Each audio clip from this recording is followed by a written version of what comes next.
Pooja Tripathi, what would you say to this claim by the minister? Now, let's look at what the court has also said, Ms. Pooja Tripathi.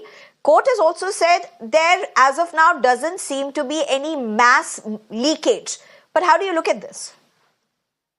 I think irony, Sneha, of the whole statement is that 70 papers have been leaked in last 7 years, and Mr. Dharmendra Pradhanji, has the audacity to lie in the at the floor of the House saying no paper leak has happened in 7 years. At 11:10 a.m., Supreme Court CGI DY Chandrachud accepts that there has been paper leaked in NEET, and there is no second opinion about it. And 11:20, Dharmendra Pradhanji makes a statement there has been no. If there is no problem, what are you finding the solutions for? If there has been no paper leak, what are 1100 petitions across all high courts and Supreme Court, 189 in Supreme Court itself?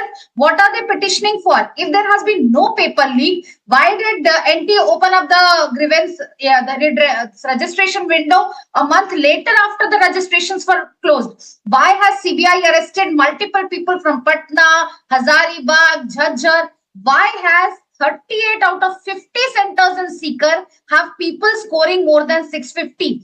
The fact is, this examination only, I'll just talk about this examination. There have been multiple examinations that have been leaked across years.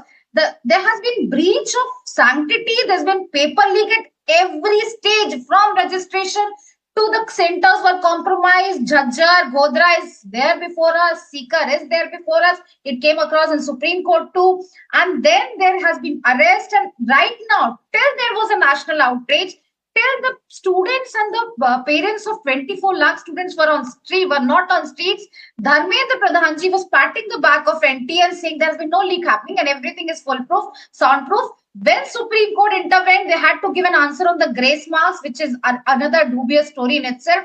They have to give an answer on what actions they are taking. The problem is the government is not fighting for the student. Government is fighting against the student, and that's the sad part of it. I'm making a completely apolitical statement here when I say that you have to look for the future of 24 lakh students. Nandini just said that she's an aspirant and she's looking for a future in medicine. And she said that NEET should be happening. And it's not just question of, the question number 19 of physics paper, I think it came up in Supreme Court. It's not just that. The whole system in a digital era where everybody is connected through WhatsApp, telegrams and whatnot, a paper leak that happens in Hazaribagh reaches 100 WhatsApp groups in Patna, Kolkata and everywhere. How can you say, how can you quantify the magnum of leak? How can you quantify the magnum of how much paper has been breached? I think this whole system has been breached. And educational minister, instead of taking accountability, instead of ensuring that the educational integrity of the country is in place, goes on and says that Hamare Adarniya Pradhan Mantri ji Supreme Court is not giving answer. I'll again quote Rahul Gandhi. What are you doing to fix the systemic errors that have crept in the system? You don't have any answer. And you go on and lie on this floor of the House that there have been no paper leaks in the last 7 years. When the education minister lies on the floor of House, there has been no hope left from the government. The Prime Minister, instead of addressing these students, are out on the streets from 4th of June. And we are here at 22nd of July. And Prime Minister has the time to say Pooja, let me just get in another panelist as well to respond to what you are saying. Mr. Vinesh Menon also joins us. He's an educationist. Mr. Vinesh Menon, you've heard an aspirant speak. You've also heard the other two political panelists speak. What do you make out of what's happening right now? It's, of course, come up in the parliament as well. It's going to take center stage for quite a bit. But to the minister saying that there has not been any mass-scale leaks, paper leaks as it were, to the petitioners who have gone to the court, including students, including aspirants. And what's unfortunate really is students are at such a critical stage of their careers. They have studied hard, they've worked hard, some of them for years to be able to crack one examination. And they're in limbo.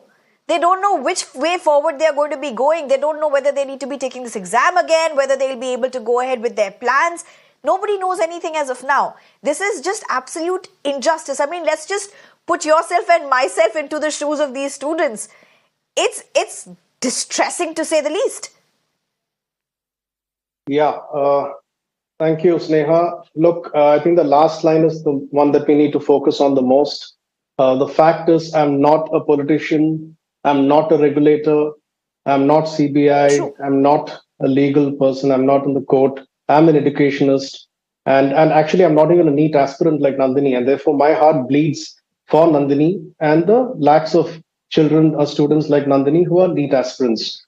The only data point that I am aware of, or rather I want to focus on, is that there were students who went to 5,000 centers across 500 cities. And to reach that point, they went into lots of hard work, hours of preparation. They peaked during this exam period. And you pace your learning to reach that point where you actually write the exam. So at the end of it, to be part of this environment, I think it's very, very distressing for the students. The fact also is that whenever you deal with something which is mass scale, and whenever there is mass and scale involved, there are chances that cracks will develop at times. Now, how wide these cracks are, how deep these cracks are, need to be investigated for sure. So to that extent, neither can I agree that nothing has happened and just have to turn a blind eye to it. Nor can I really agree that it's become so large and so full of magnitude that the entire examination has to be collapsed and redone. Because there are two and a half, nearly 2 million students who have taken this exam. Now, what about those majority of students who have really prepared, really done nothing wrong, and who have actually studied and got through this exam? Why should they go through the re-NEET all over again, right? So we have to look at both these angles. I'm nobody to look at them.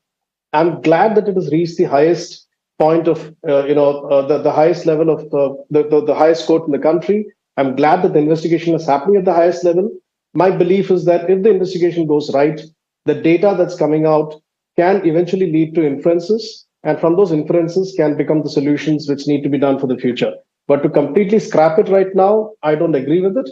To turn a blind eye to it, I don't agree with that. And I think the collateral damage is in students, and that is really tragic.